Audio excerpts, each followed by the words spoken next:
Let the games begin.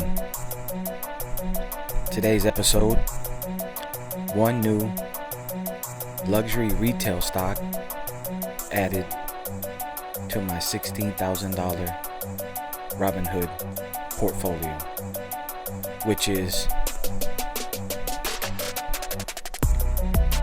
Tiffany and Company.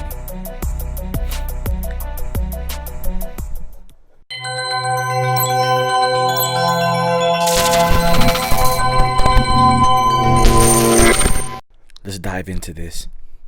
First off, happy Veterans Weekend to all military veterans. Salute. Today's your day, or weekend I should say, but pretty much for a veteran, every day is your day. So salute to all veterans. Today's episode is going to be on Tiffany and Company. So with this new asset, I came across this. I just want to come off and say, this is my journey.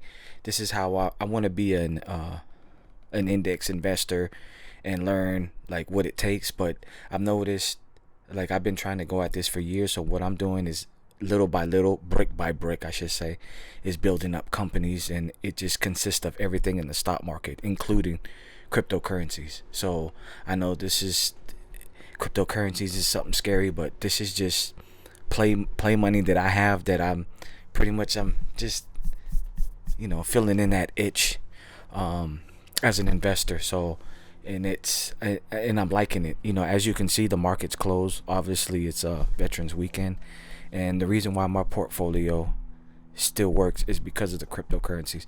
So I'll get into that when I get down to cryptocurrencies in my portfolio. Currently this is my all. So I go straight to the all. I'm not concerned with the the 1 day, 1 week, 1 month, 3 month, 1 year. Excuse me. I go directly to the all. So I'm pretty much, my philosophy is just building up my portfolio and just growing it. And I'm forecasting it out more than 20 years plus. So I know other YouTubers, they're saying that's crazy. You can't think that far. Okay, I mean, that's what you think, but if you notice, a lot in these stock markets, there's companies that's been around since the 1800s. So one thing about me, when I see a company that's been around that long, it's not going anywhere anytime soon. So they pretty much got their foot in the ground. So it's just my style of investing is different. I don't take nothing out to pay for anything. This is pretty much my compounding machine that I'm passing on. So this is just something, when I pass on, it's just a legacy. It's something like, when all of us die, they say nothing like when you die, what do you want to leave that will live on? So I kind of, with this, I'm leaving this to my son. So when he tries to unravel all this, I want to get him to think, and then hopefully he looks at all these YouTube videos. And that's another thing that I'm leaving to for him, is these videos also, to give him a part of me that it's hard for me to express right now. So I want to start practicing, so when he does get of age, I'll be able to explain to him more in detail, because I came from a family that didn't have this type of background. So if you're out there with this, just remember that if you keep practicing, it's hard, because I know a lot of times I want to just throw in the towel. Like today, I'm like, I just want to just kick the shit. But it's Veterans Weekend. But I was, I'm a student at the Academy of Art University. So I just did I'm in screenwriting. So I just did a screenwriting, my first one. So I felt accomplished, even though it's not perfect. But then I was like, let me get it back into this YouTube to express myself, to let out just a lot that I'm holding in, just express like what I'm doing. And I'm gonna start making other videos on like how to maneuver in the system. Like, people are living different, like they're not understanding, like, there's two illusions that we're under. Oh, that's for my upcoming book, Two Illusions, where the concept is how we're caught up in the matrix. That's the first illusion. So a lot of people are still stuck in that, and then now they got a second illusion, which is the cell phone. So the cell phone is, or the smartphone is the second illusion. So now you got to go through two layers to escape. So they're making it even harder for people to escape this mental slavery, or this illusion slavery. So I mean, so yeah, that's just a book that I'm gonna be coming out with. I just gotta flesh out the characters. I got the concept, but it's gonna take me some thinking on this book. But speaking of books, I also got another book that I wrote strictly for the stock market, and it's for people that are looking at companies, whether they're stocks, bonds, index funds, ETFs, and REITs. So pretty much what I did with what I've been doing over the years is pretty much taking a lot of breaking down the stock market. Basically the way I did it, I broke it down into sectors. I started to look at the sectors, I call it the old school formula sectors, where they got 11. They got like consumer, discretionaries, consumer, can't remember the other one, and it's got telecommunications, energy, utilities, and all 11. I can't off the top of my head, but I got it in my new book called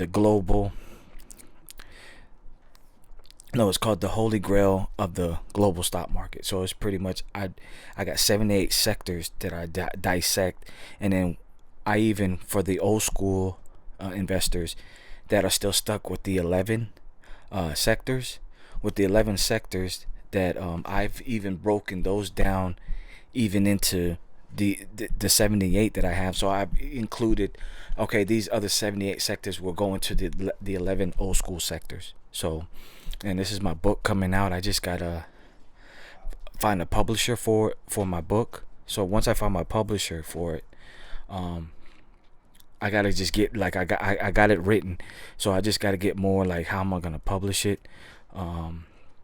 I gotta come up with a book cover and then go, copyright, all that. So I'm still going through that phase of, book writing. So I'm learning that in that aspect. But this is just for investors, pretty much in the stock market. And then I've included inside my book is investing in cryptocurrencies, not like, the old school way, but through Robinhood. So everything that I do investing wise is through Robinhood, because of how it just opened. I'm paying homage basically to them because of before, like years, like back before I was coming up, I heard about investing, but I think back then it was more mutual funds. But now they went from mutual funds to more ETFs, kind of like converted over, different style. I'll get into that in a later video. But pretty much my style of investing is play the eighth wonder of the world, the rule of 72, compounding interest. So this is just one avenue of investing. This is, I call this, like the five pillars of investing. I've just turned into a full-time investor. So me being an investor, I've noticed the five are like real estate. You gotta have a business. Physical precious metals, I'm getting into that little by little with silver. Stocks, so that includes ETFs, REITs, index funds, and cryptocurrencies. And then last but not least is obtaining credit in other countries. So I'm currently accumulating credit in South America. So what I plan on doing is getting into other countries, going there as an American and finding out how one is to obtain credit in that country, and then with that credit get into their economy, know how it works, and then from that credit buy real estate there. So I just plan on doing that all over the world. So that's just, I call those the five pillars. So that's what I'm on as an investor. But what broke me into this five pillars is I started out investing, because I did one by one this thing, investing into stock. So what I did, I just started buying stocks one by one, and it started opening up my mind more and more and more, and it's just like the my brain just started expanding where I can put more stuff into it. People are like, yo, how are you able to invest in 202 companies? Because of that. It's just like people were just so accustomed to like only 5 companies, only 10. The sky's the limit. Everybody's got a different style. No matter what you do in the stock market, I mean, it's gonna churn out. So it's gonna churn however you want to do it. So, but my style is, I'm buying the entire global stock market, companies all over the world, and then from there I start looking at it. Then I start analyzing how to stack it and then how to collect monthly. So I got the monthly paying dividends, and then also I got to alternating the quarterly. So I'm getting companies that pay throughout the year, which they pay quarterly, but they pay on those months too, on top of the monthly paying. So I'm coming up with a strategy too on how to get paid throughout the year. Like my goal is to get $100 a month passive, and then from there move up $10, $20, 20, move it up, and then before I know, I'll be at $200 a month, 300, so forth and so forth. So that's my strategy. Let's jump into it. Okay, this is my portfolio. I'm at $16,273.40, which is about 12.35%. I peaked on November 1st, 2019 at $17,372.25 for 19.94%. So, that's the highest I've ever got. As you can see, the way my portfolio is growing. See, this is what you want to see, is your portfolio growing up this way, upwards trend, not no zigzag, ziggy zig. So all you see those ziggy zigs, that's their strategy, but mine is growth until 2030 plus. This is just the future. I'm looking more towards the future. So I currently I have 1, 2, 3, 4, 5, 6, 7, 8, 9. So the first 9, those are my monthly paying dividends. I have currently 202 assets under management. And then starting from Google, this is my highest paying company that I paid for one share. I know it's absurd. A lot of people don't go that high paying for a company, but my range is from $1 to $1,000. I'll buy a share of a company. So, and Google is my first one. Let me go back. I didn't mean to hit that. So Google is my first one. So they're all listed from highest to lowest. So as you can see, Google with 1,300 and 300, and then 200, and then 180, 150, 140, 130, 100, 80, 70, 60, 50, 40, 30, 20, 10, 9, 8, 7, 6, 5, 4, 3, 2, and then that 1, boom. And then from Tiffany's, I gotta move this, FedEx, but we're going over Tiffany's today. These are newly added assets, so I put these under the assets that I already got in here, but these are newly added assets, so those go under the dollar, and these are listed from numeric order also,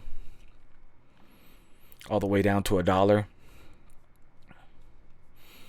And then we have the cryptocurrencies. They're growing on me, even though I bought these guys with my play money.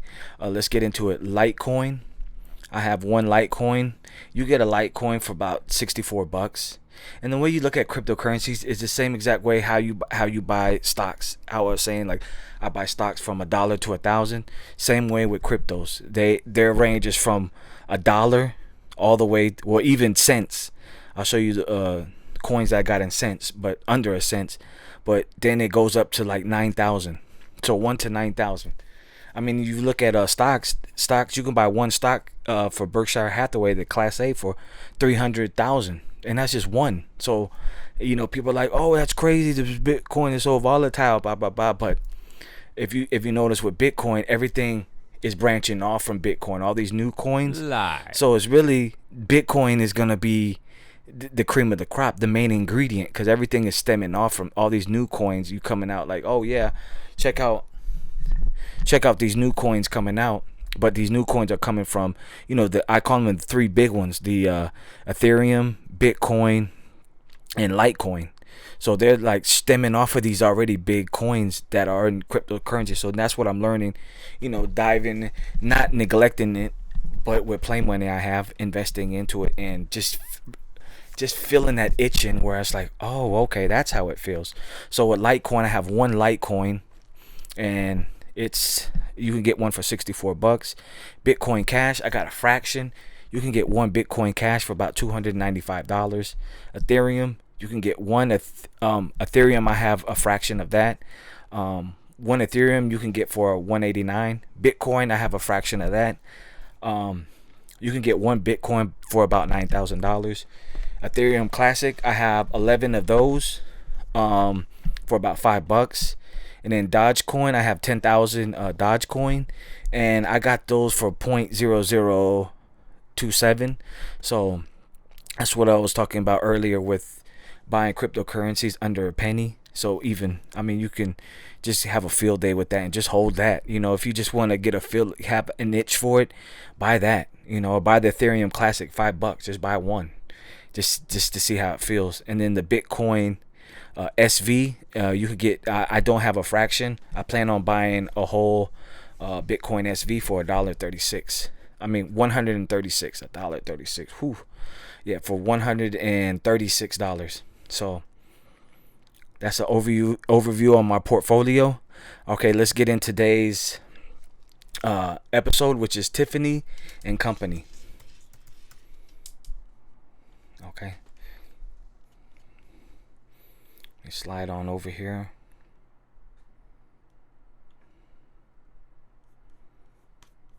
Always go to the 5-year. As you can see, you remember I was talking about the zigzaggy. It had a little. This is probably like the peak of it. Is back in last summer, in July, for $136. Looks like it's jumping back up there again. It's going for it. Another rally. 57% said of analysts rate Tiffany as a hold. 982 people own Tiffany on Robinhood. So currently you could get Tiffany's for $125. I bought in about at $92. About Tiffany and Company, also called Tiffany, is a holding company which engages in product design, manufacturing, and retailing through its subsidiaries. The firm also sells timepieces, leather goods, sterling silver goods, china, crystal, stationery, fragrances, and accessories. It operates through the following geographical segments: Americas, Asia Pacific, Japan, Europe, and other. Excuse me. The Americas segment includes the U.S., Canada, Mexico, Brazil, and Chile. The Asian Pacific segment consists of China, Korea, Australia, Hong Kong, Taiwan, Singapore, Macau, Malaysia, New Zealand, and Thailand. The Japan segment comprises of 50 stores located within department stores. The Europe segment caters to the United Kingdom, Italy, Germany, France, Spain, Switzerland, the Netherlands, Austria, Belgium, the Czech Republic, Ireland, and Russia. The other segment covers retail sales and wholesale distribution in the emerging markets region, wholesale of diamonds, and licensing agreements. The company was founded in 1837. And another one.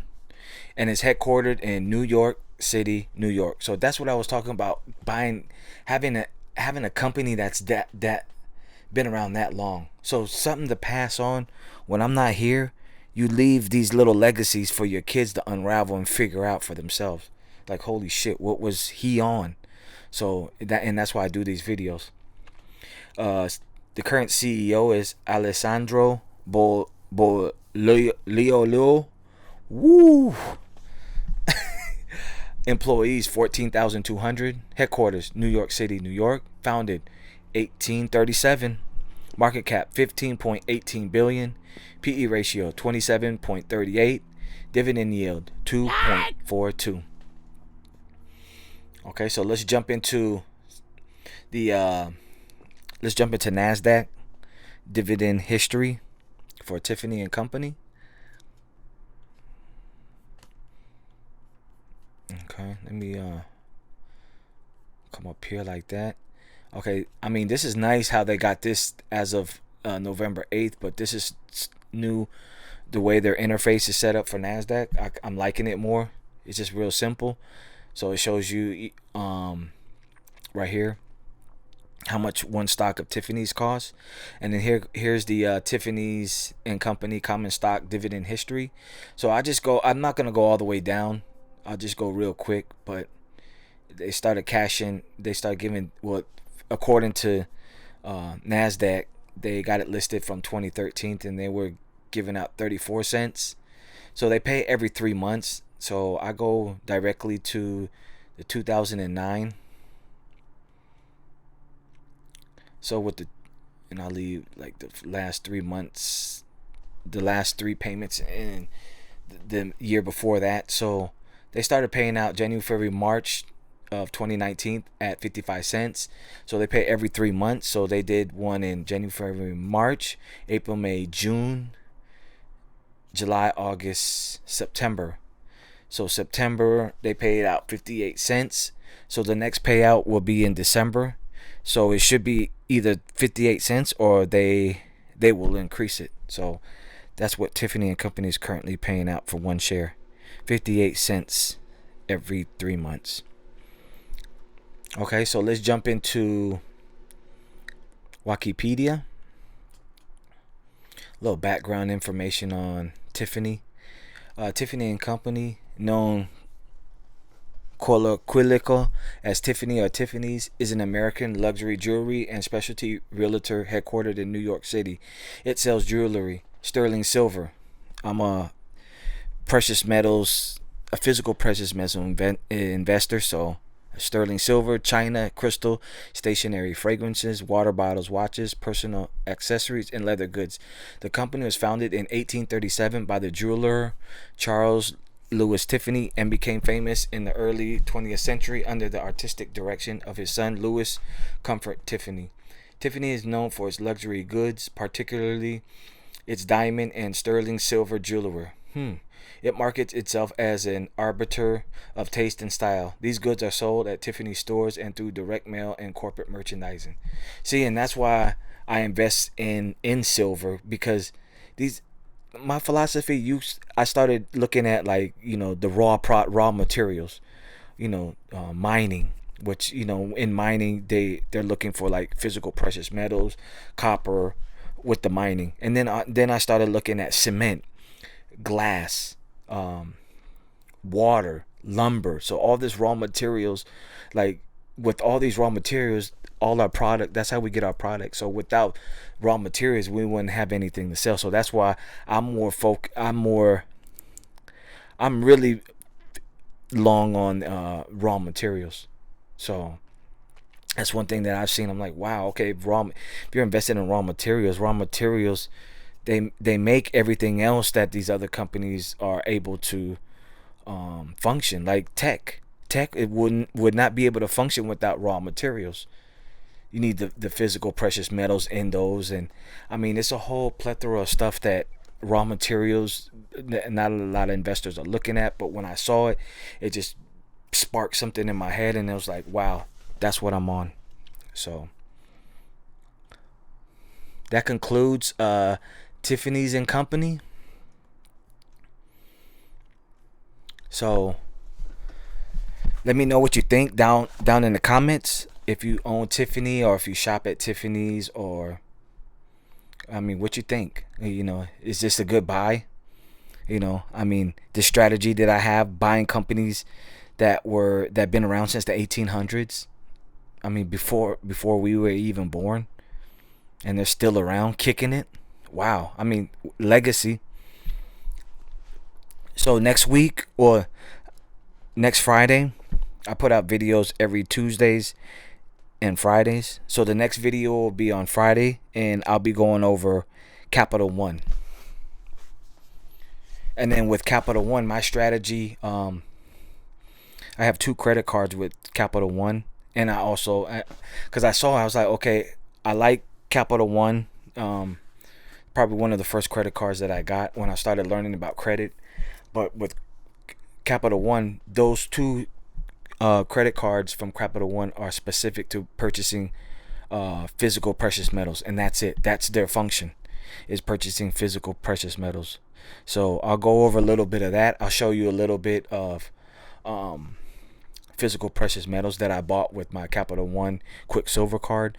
My Quicksilver card, I buy nothing pure silver, and then with the Platinum MasterCard, I buy more upscale physical precious metals, which are platinum, gold, and palladium.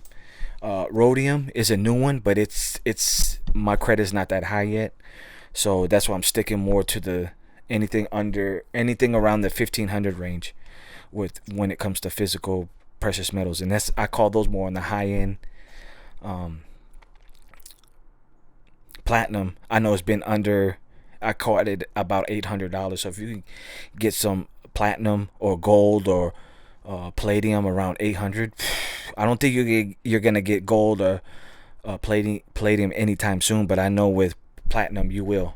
So it's been hovering over the 800. But to be honest, I mean, to start out, I'm still silver in it. I'm still in the silver tip. So it's been working out for me. So I'll go over that on Friday with you guys. So until then, peace. Oh, happy Veterans Weekend. See ya.